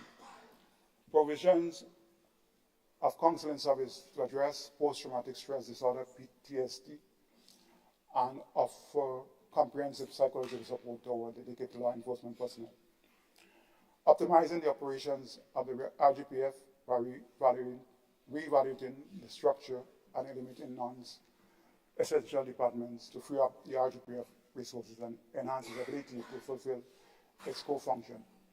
Mr. Speaker, with respect to His Majesty's prisons, in addition to the strengthening human resource capacity, emphasis will be placed on infrastructure enhancement, enhancing rehabilitation efforts, and promoting a self-sufficiency within the prison system, reinvigorating the economy of Carriacou and Petit Martinique.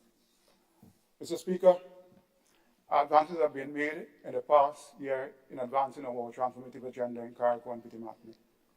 Several major projects have been completed or nearing completion. One such significant development is the 800 kilowatt solar PV project with battery storage which will displace 60% of the diesel used to generate electricity for Carriacou, saving significant foreign exchange. This project will be launched in January of 2024, generating a significant employment opportunities on the Axis Isle. We thank the government of the United Arab Emirates for this gracious donation. Mr. Speaker, I want to mention another significant development.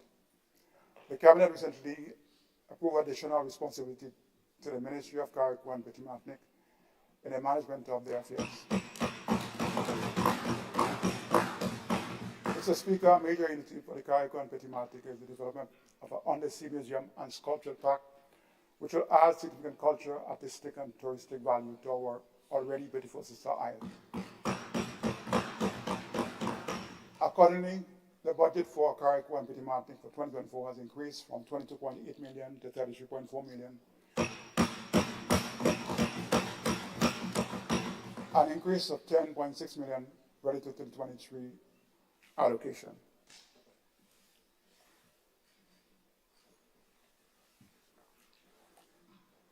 The Minister of Carriacou and Petit Martinique Affairs will elaborate on the key interventions for 2024. Prioritizing foreign policy. Mr. Speaker, we are taking a purposeful approach to foreign policy in support of our transformative agenda. Significant strides have been made in the appointment, training, and installation of our personnel across our missions globally. In addition to the consulate in Dubai, we will establish a High Commission in Ottawa, the political capital of Canada, an embassy in the Kingdom of Saudi Arabia, and we have begun establishing diplomatic relations with several African countries. The Minister of Foreign Affairs will provide further details on developments in this area. Mr. Speaker, diaspora affairs is another critical aspect of our strategy, having already established a Green-led diaspora advisory council and the appointment of an ambassador of diaspora affairs. Thematic Area 4, enhancing climate resilience, environmental sustainability, and renewable energy. Mr. Speaker, we acknowledge the escalating and devastating risk posed by climate change to our way of life and livelihoods. We remain resolute to our commitment to combating climate change, not only through our own efforts, but also through advocacy and strategic alliances. Under this pillar, I wish to elaborate on the following key areas: supporting electricity transitioning, greening up the transport sector, geothermal development project, transformative physical infrastructure, supporting electricity transitioning. Mr. Speaker, government is exploring every opportunity to transition the electricity sector towards renewable energy as far as it's practicable, including the using solar, geothermal, and wind energy. A major opportunity exists to develop two major solar farms, one at the Maurice Bishop International Airport and the other at Pearls and St. Andrews. Combined, these sites have a potential to generate at least 17 megawatts of solar generated power backed by battery storage. Concessional funding has been identified for this major development and is expected to come on stream next year. Greening the transport sector. Mr. Speaker, to further support the greening of the transport sector, we will remove all duties, taxes, and fees on the importation of electrical vehicles, as well as charging stations. Furthermore, we will only charge 25% duties, taxes, and fees on hybrid vehicles, providing additional incentives for individuals and businesses. Mr. Speaker, government also lead by example in transitioning its existing fleet of vehicles to electrical vehicles or hybrid vehicles. Accordingly, government will target 100% of all vehicles purchased next year to be electrical or hybrid vehicles. Geothermal development project. Mr. Speaker, we remain committed to moving ahead with our efforts to develop a 15 megawatts geothermal plant on two sites in our rural community. This project will bring significant opportunities to parish of St. John and St. Patrick. Work is ongoing with support grant through the Caribbean Development Bank and the Government of New Zealand. Mr. Speaker, we are actively pursuing additional grant funding to cover the initial phase of this project leading up to the resource determination stage. An amount of $3.6 million was budgeted for this project in 2024. Transformative fiscal infrastructure. Mr. Speaker, we will continue to focus on building the necessary physical infrastructure, including through leveraging public-private partnership that will support and propel our nation into a new era of sustainable growth and development. In this vein, we are continuing to explore the feasibility for a major road infrastructure project that will transform the economic and social architecture of the Western Corridor from St. George to St. Patrick, reducing the travel time by more than half. That notwithstanding, government will undertake the rehabilitation of the existing Western Mainland, focusing on a reduced scope, specifically addressing resurfacing of the existing road and straightening hairpin corners. Mr. Speaker, the Honourable Minister with responsibility for infrastructure will speak to the major infrastructure, physical infrastructure projects such as the climate change infrastructure project, the Grenada climate resilient water sector project GCRUISE, the cliff rehabilitation project Springs/Woodlands to Cliff/Munjolly Junction, the South St. George Water and Sewage Expansion Project, the Grenada Resilience Improvement Project, GRIP, the Caribbean Efficient and Green Energy Building Project, the St. John's River Flood Mitigation Project, the Coastal Protection for the Shoreline of Soteres Bay, and the Molina Landscape Rehabilitation, among others. Mr. Speaker, these projects are expected to generate hundreds of construction jobs and support the further reduction in the unemployment rate. Economic reforms.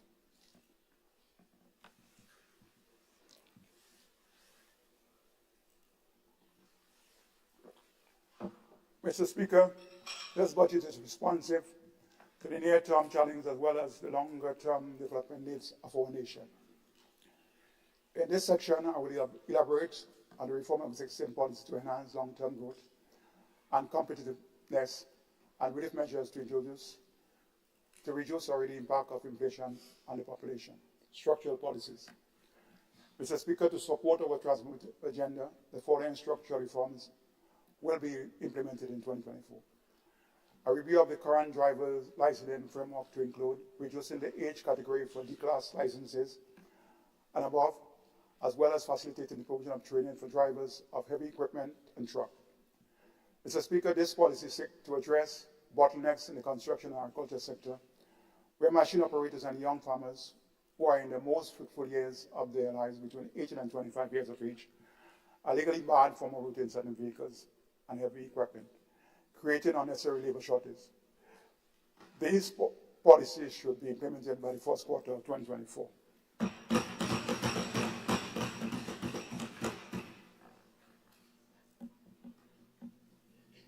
Drivers with a minimum of 5 years of driving experience will be eligible for a non-exam based upgrade.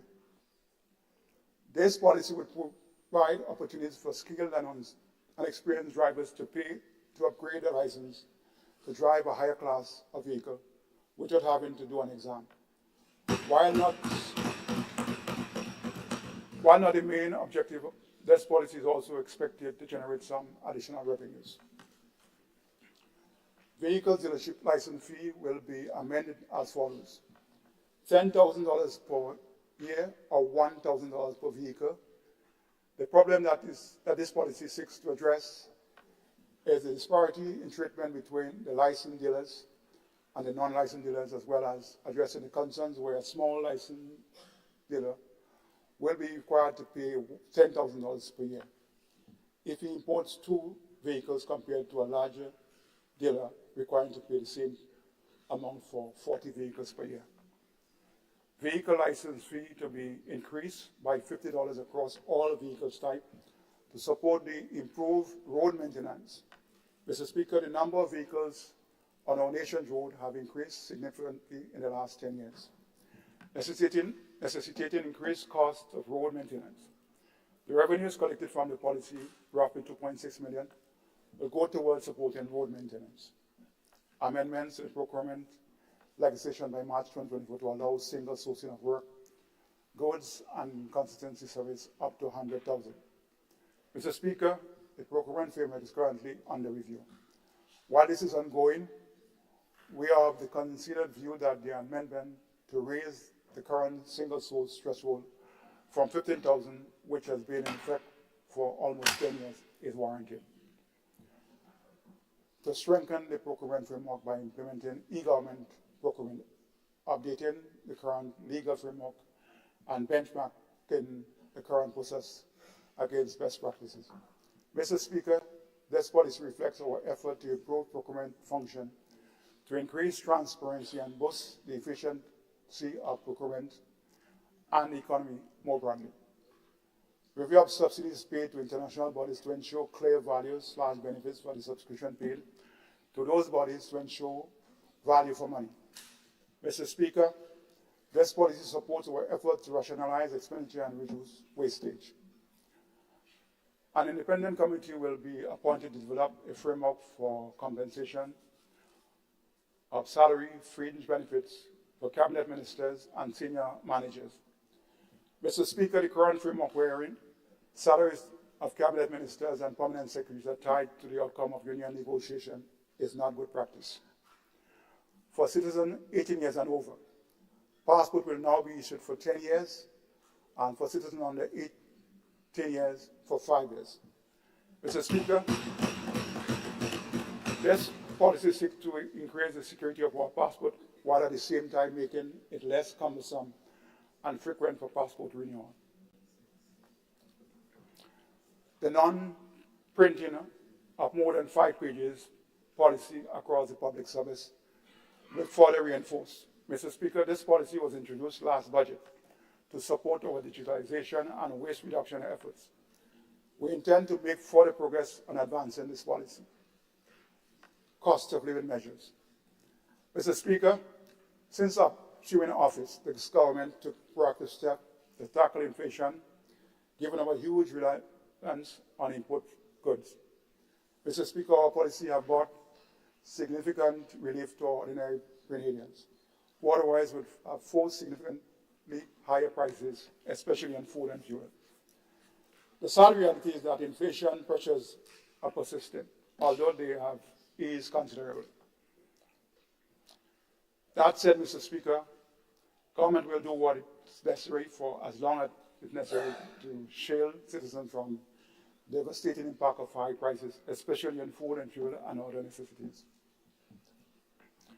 In 2024, the following cost of living measures and other relief measures will be in effect. Government will remain and maintain and add to the VAT exempt status the following 20 basic food items and other necessities for a further period of 1 year, effective January 2024, to be reviewed in December 2024. Soya trunks, veggie patties, olive oil, canola oil, soya beans oil, sunflower oil, coconut oil, red kidney beans, black-eyed peas, lentil peas, hand sanitizer, adult diapers, baby diapers, toothpaste, mouthwash, toilet papers and inputs for local manufacturing of toilet papers, liquid, baths and gels, soap and hand soap, laundry soap, bars, liquid and powder, all female sanitary hygiene products including sanitary napkins, tampons and panty liners, and condoms. In addition, Mr. Speaker, government will place all the above listed products that are currently not on the price control list on the price control list for active monitoring by the Price Consumer Affairs Division to ensure that consumers do not suffer from wholesale or retailers engaging in price gouging on these items. The wholesale and retail markup will be determined after consultation with industry stakeholders. Government will maintain the fixed price of $40 on the 20-pound gas cylinder. The total estimated revenue foregone for the two above measures is $5.5 million. We will maintain the reduced rate of petrol tax at $3.50 per gallon instead of the $5.50 on duty-paid sales at an estimated foregone revenue of $18.8 million. Finally, Mr. Speaker, we'll maintain electricity subsidies of $10 per month for all residential consumers up to 99 kilowatts per month at an estimated cost of $2.4 million. Mr. Speaker, the total package of targeted and impactful relief measures will cost more than $26.7 million. Conclusion. Mr. Speaker, this budget is a budget by the people and for the people. The most vulnerable workers of our nation will benefit from the minimum wage increase come January 2024. The private sector will benefit from the spin-off effects of our projects and programs as well as our policies, such as the expansion of temporary incentives to macro, small and medium-sized enterprise and non-priority sector projects. Our young people in the Imani programs who are working in the public sector will benefit from an increase in the minimum monthly pay to $1,200 per month and an improvement in the security of tenure and the placement and government contracts pending full regularization to the public service. Our students and parents will benefit from free tuition and free meals program, which will cost government close to $6 million in 2024. Our less fortunate household will benefit from improved water and sanitation through the WASH program. Mr. Speaker, our elderly over 65 years who are on the SEED program will benefit from an increase of an additional $200 per month to cover their medical and other expenses. Our citizens with disabilities, including mental illness, who are on the same program will also benefit from additional $200 to support their upkeep.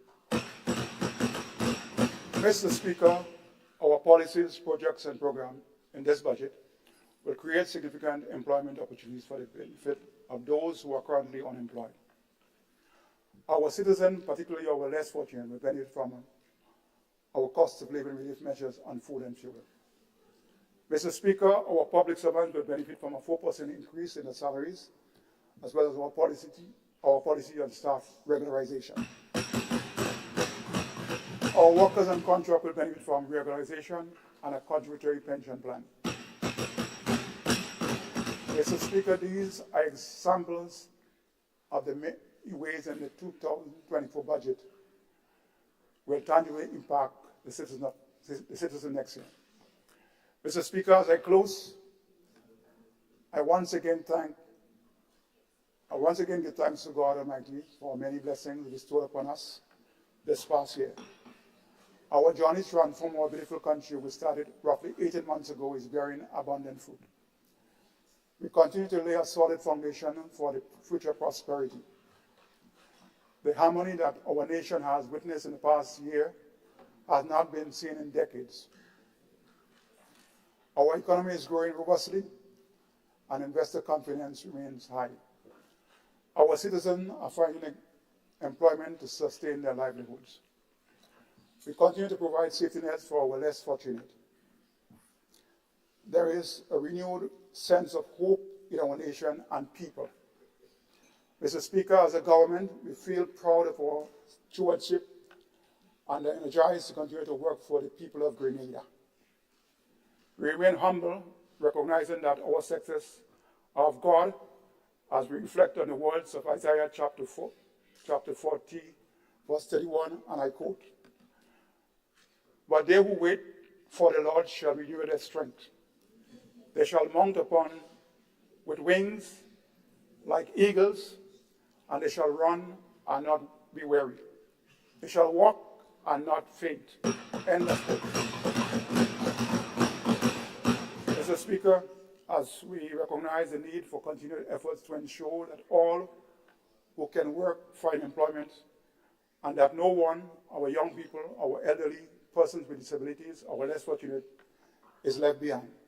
That collectively, as a nation, we aspire, build, and advance.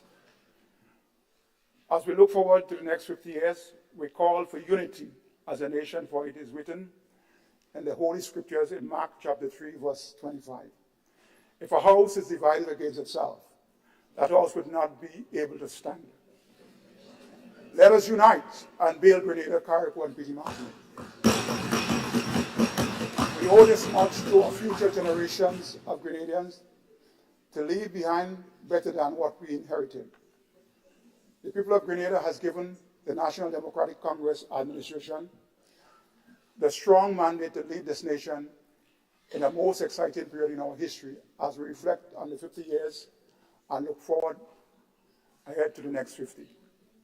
We reaffirm our commitment to work in your interest in 2024 under the theme Grenada at 50, empowering our people, transforming our nation. Let us unite and build Grenada. Let us put Grenada first. Acknowledgements. Mr. Speaker, it would be remiss of me if I did not take this opportunity to thank all our friends and partners who have helped us through our journey.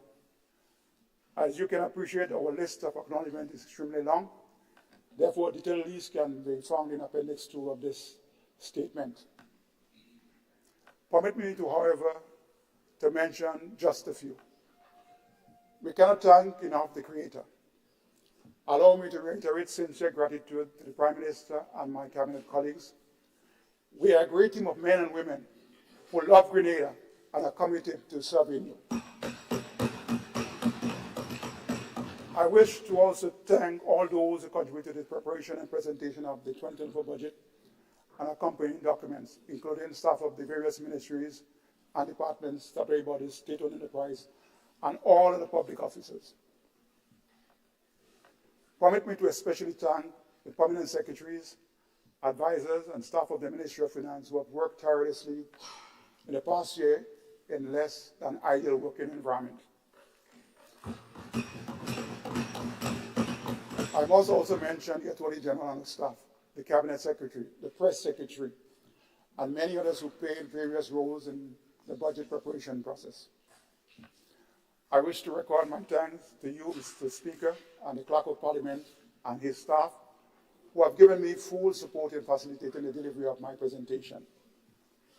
Mr. Speaker, finally, allow me to reiterate my appreciation to my constituents of St. Patrick East for their support and confidence in my representation in this honorable House. Thank you, and may God continue to bless us all.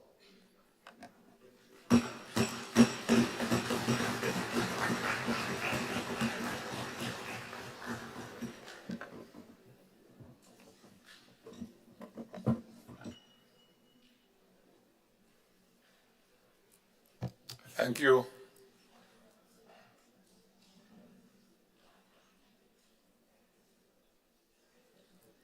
Thank you, Honorable Minister of Finance, for your budget presentation. Do you have government business? Thank you, Mr. Speaker.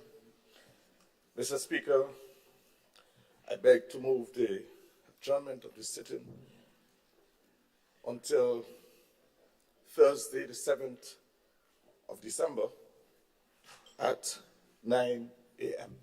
Thank you.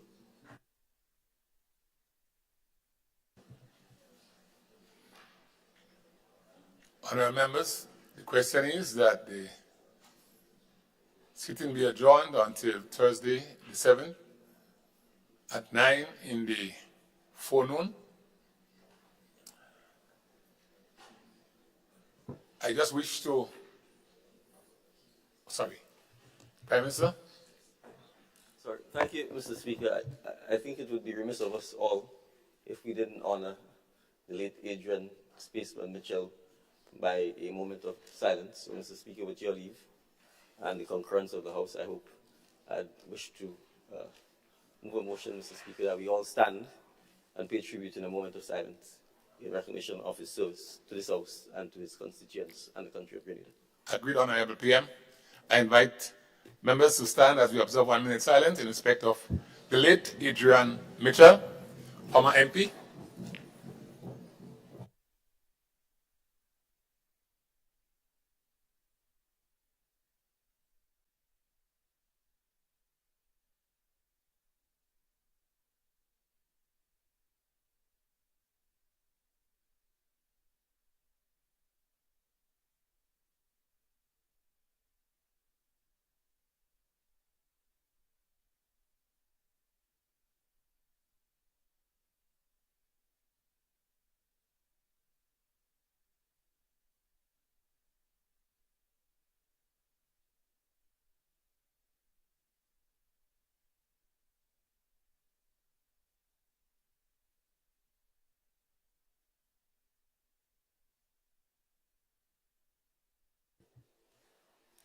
Thank you.